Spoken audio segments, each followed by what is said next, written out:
In the years 2020, in the years 2012, 2013, according to the South African Police Service website, there was about 16,200 murders in this country.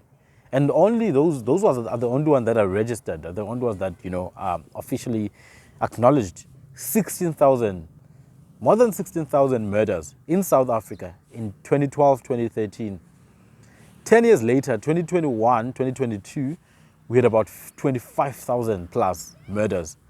That's literally just about 10,000 more murders. And these are only cases that have been registered by the South African Police Service Department. So murder, which means human beings killing other human beings, have increased by 10,000 figures in the past 10 years. What's the new dawn? What is the police department doing about this? Why are we seeing more people being killed each and every day?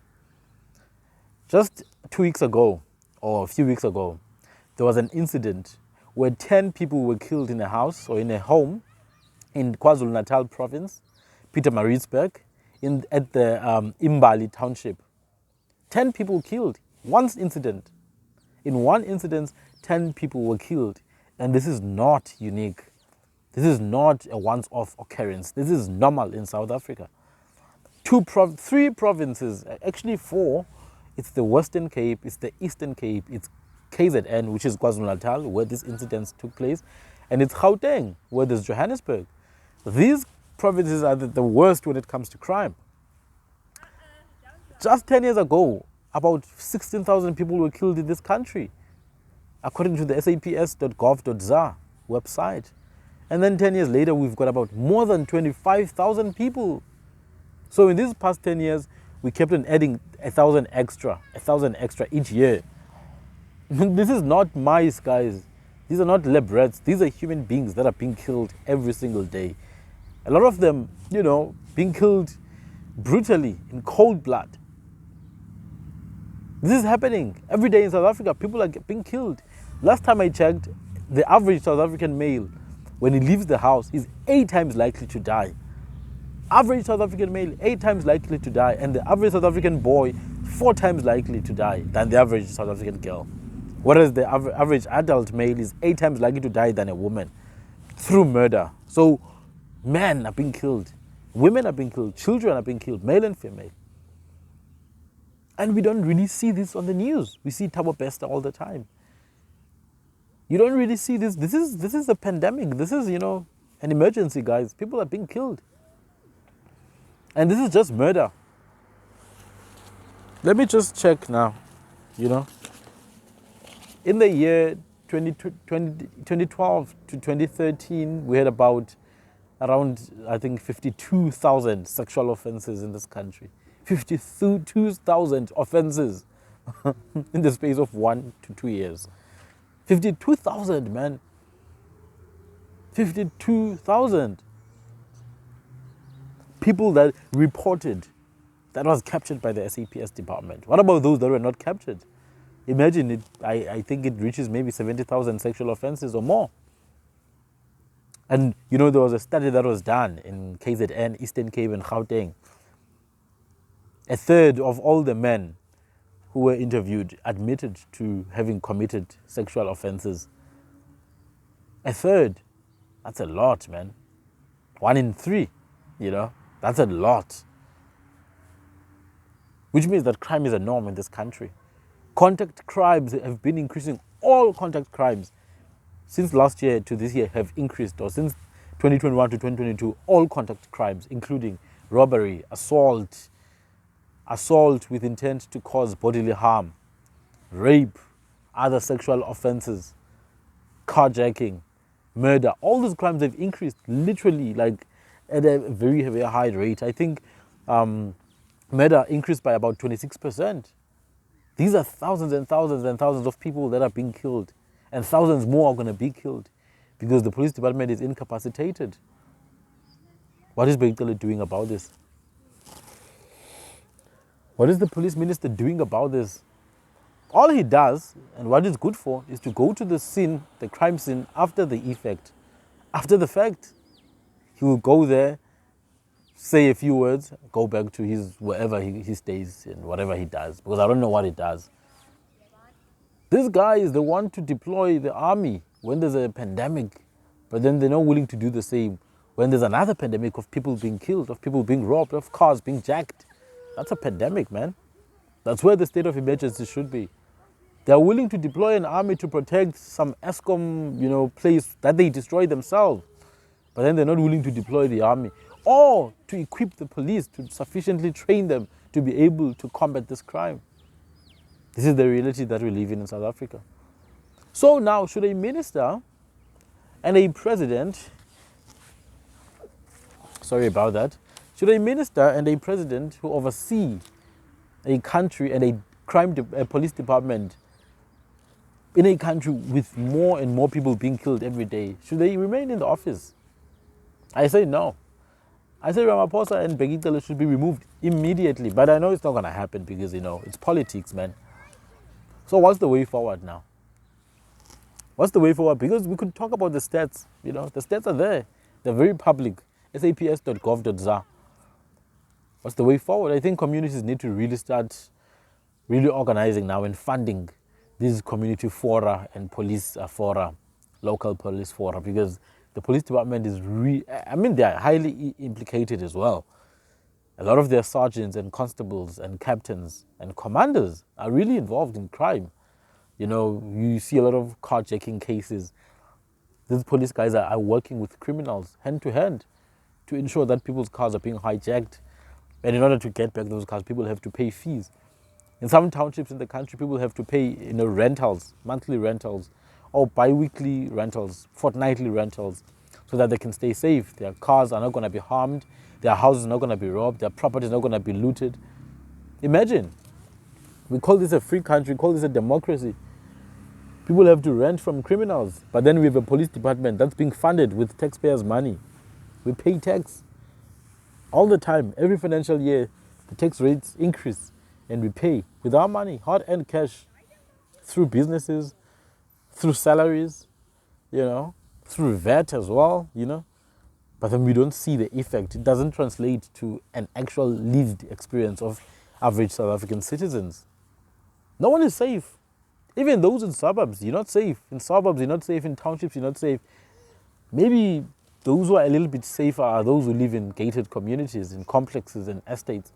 At least they might be a bit safer in those environments from contact crimes, common robbery, common assault. On average, they're probably safer. But then the moment you get on public roads, man, the moment you go to city centers, you could be going for a jog, just a simple jog down the road or by the promenade of the ocean or by the beach. Could be going for a jog in the morning just for a meditation session. And that could be your last time doing it. Or that could be your last time having your phone with you.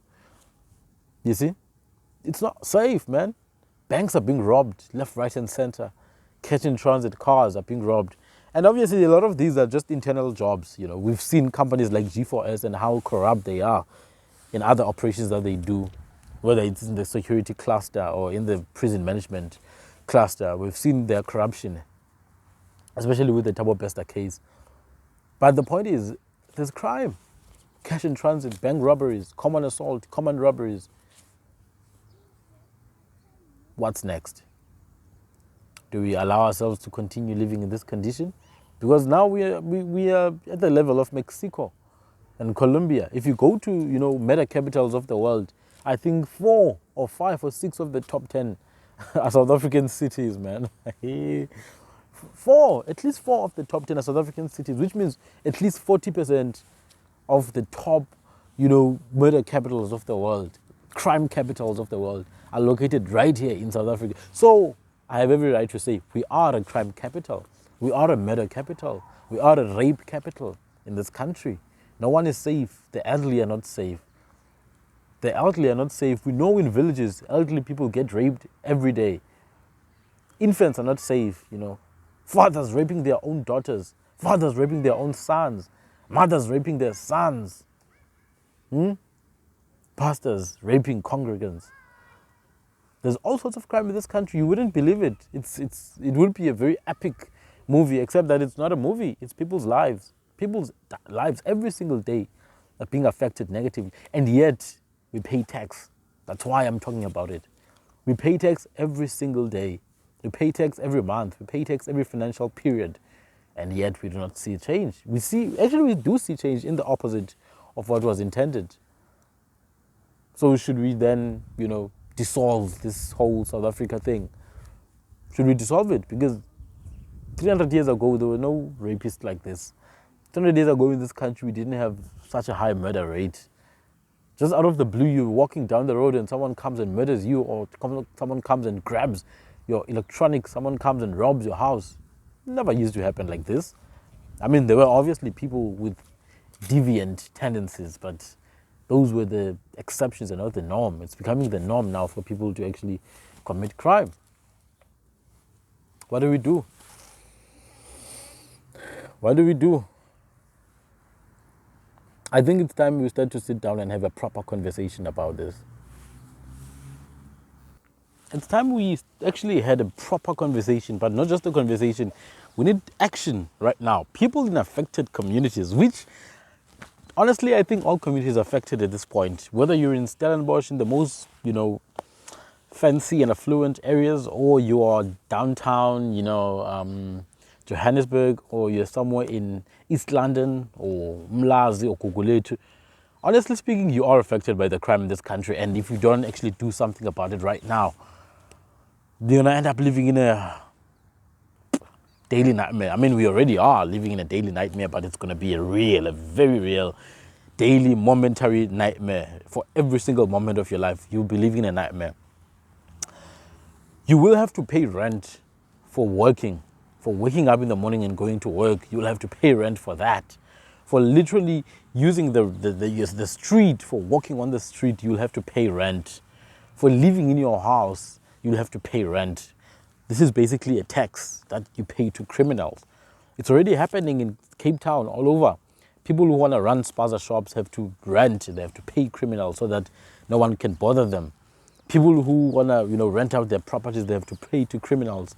So it will get to a point where you have to pay for literally existing in a South African context, because the police department is dead, and therefore criminals are both police and criminals. They are both the enemy and the friend, And if you don't really stand up right now as communities and devise action plans and put funding and start acting against this, within the next 5 years, South Africa is going to be an extremely, extremely, extremely different scene. Like, I mean, in the most extreme case of crime. It'll be like Brazil in the favelas. It'll be like Colombia. We're not there yet, but we're fast approaching that. We're fast approaching that bend, that turn, that curve.